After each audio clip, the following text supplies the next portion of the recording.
like you said, like we said, that he's kind of channeling through you. Were you always channeling him in the same way before his passing as you do now?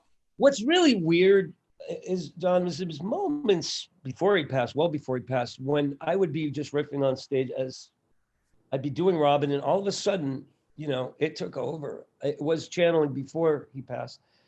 I was just observing. And I said, wow, I have to, this just in, we're going to be here for a little while. I hope you packed a lunch because damn, you know, it's right here. And I'm not going to stop. Why would I? I'm in a groove. So I don't know if it has anything to do with an actual ghost or a spirit.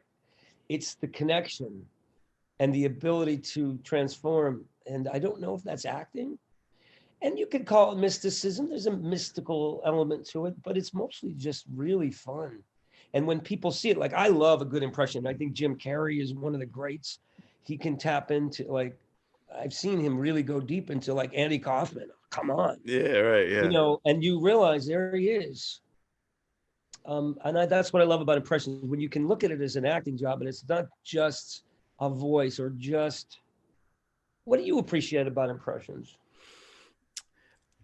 I always love impressions for a lot of reasons. I mean, you know, Rich Little as a kid, I loved Rich Little. To me, he was the epitome of what an impressionist should be.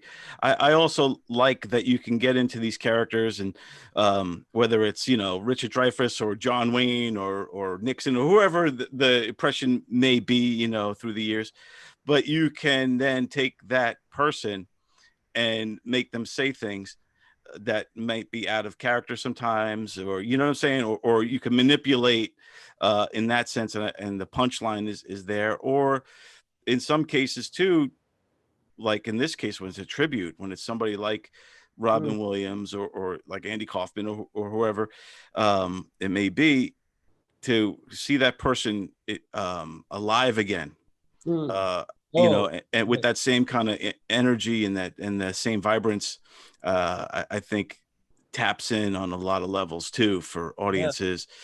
And what's good too is, let's say there's audiences now, new audiences that weren't familiar with Robin. They were either too young or something. They're discovering him through you. Oh, you know, you made a beautiful point there, because to illustrate your point, I really agree with you, because I'm working with this guy that manages the show, and I said, I'm going to Comic-Con. And he goes, kids are 20 years old, they don't know who Robin is. I'm like, well, they haven't been introduced. And the next thing I see is a little baby, like an 18-month-old baby sitting in a stroller. And I start nanu-nanuing the little kid and making fart noises, and he's just laughing. And I'm just being Robin at the most super id, you know, version of Robin. And just making faces. And all of a sudden, this kid is experiencing Robin, the jester, the clown, without having to, let me check my Google and see who Robin is. He's a 2-year-old. The hell does he know? He doesn't. He's illiterate, but he got introduced to an energy that we all felt when we first saw Robin.